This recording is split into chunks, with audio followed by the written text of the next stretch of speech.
Welcome back to the channel, guys. I'm Sheldon, and this is another episode of Behind the Enthusiast. Today, we are taking a look at two Harley-Davidson models from the world premiere on the 26th. Those two models are the Lowrider S and the Lowrider ST. I know you guys have been waiting a while for these, so let's get into it.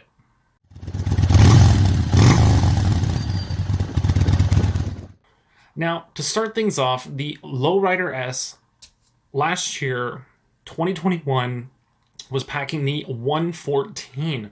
Now, obviously for this year, if you guys watched the world premiere, you will know that the engine has been upgraded to a 117. This is boasting the 103 horsepower with 125 foot-pounds of torque, which is really impressive. Very much like the previous year, the bike is still blacked out, has a solo seat, and this year they actually specified that it is a 1-inch moto bar with a 4-inch riser. Now, due to some of the feedback which customers were giving Harley about the console and the visibility of the gauges, they have actually redesigned the console so that it is completely smooth, there's nothing down there to look at anymore, and they've actually moved the cluster to be elevated, and it actually allows you to change your line of sight just down a little bit as opposed to tilting your whole head down to try to actually look at what you're trying to read, so your RPMs, that sort of thing. One of the big changes is going to be the heavy breather on the side, which has the 117 logo on it as well. And they also mentioned that the exhaust is a new system. In addition to that, they also mentioned that the bike has been raised up a little bit for a better lean angle. So, more performance with the 117 motor and more ground clearance to lean, so you can really go canyon carving on this motorcycle now. So, compared to last year, we have a bigger motor, the cluster has been elevated, the height has been raised a little bit, so you're not going to be scraping your pegs as often. So, all around, a lot of nice changes. So, Harley obviously listened to what customers were saying, they listened to their feedback, and they made those appropriate changes.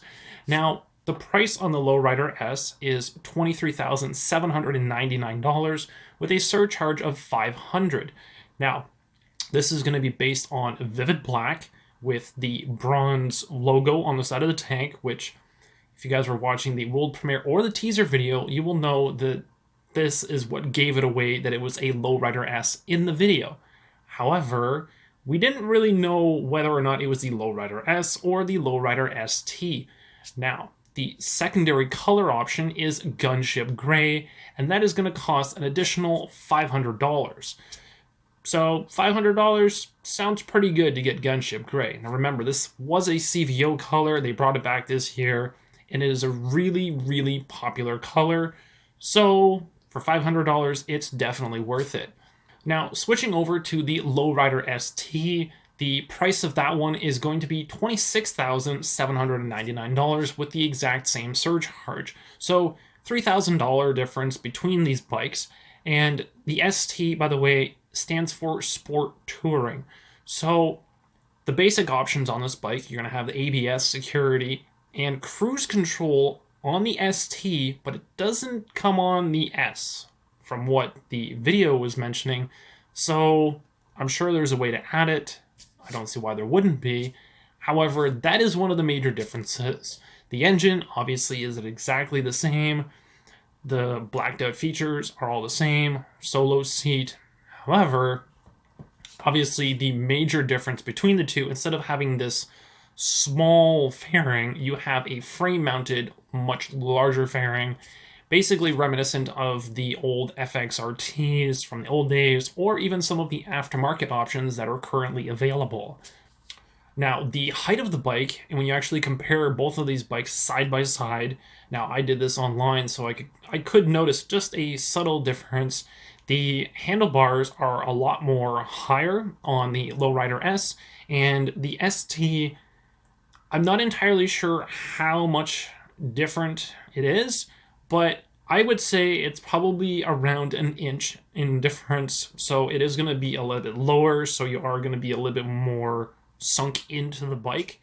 And the other thing that I should mention is that the suspension, even though the Lowrider S has been raised up a little bit so you get that better lean angle, the Lowrider ST, the rear end especially, actually is a lot higher than the S. So again, this is something that I noticed when I was comparing the two photos back and forth, and it looked to be about an inch to an inch and a half difference as well. Now this was based looking on the lineup of the saddlebag and the other components to the brake rotor, that sort of thing. So that's how I kind of visualize those things based on the size of the rotor. That's kind of why I figured it's somewhere around an inch difference.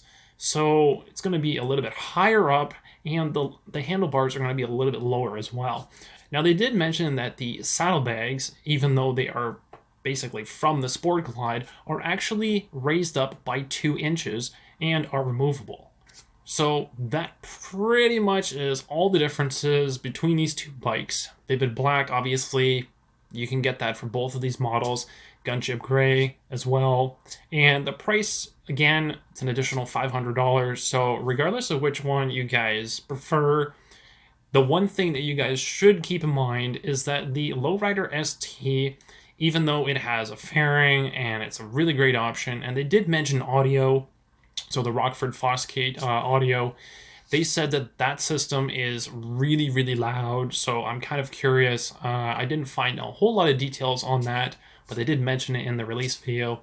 And the other major difference, obviously, aside from the bags and the fairing and the suspension tweaks here and there and the handlebar height, is the cluster. Now, obviously, previous year, 2021, Lowrider S, people were saying that they had a hard time reading the cluster. So Harley made some adjustments. However, on the ST, the gauge is actually really, really small. It's essentially the top portion of the handlebar riser, the clamp portion, the top of it. That's where your instrument cluster is. And so depending on your complaints in the beginning, if you were one of those people who found it really, really tedious and hard to look at, you're probably not going to like that too much because it's going to be very reminiscent of, let's say, a street bob. And for those of you who have been watching my videos for a while, you will know that I actually reviewed the street bob last year, and to be completely honest, I didn't really complain about that gauge. So for me, I'm not too concerned about it. However, you guys might be. So hopefully by me condensing all of the differences between the bikes, the pricing, everything, the options, hopefully this information will help you guys figure out which one you guys are going to be interested in reserving, because I know that dealers right now, and even on the website, it does say reserve your bike. So they're probably going to have a somewhat limited run.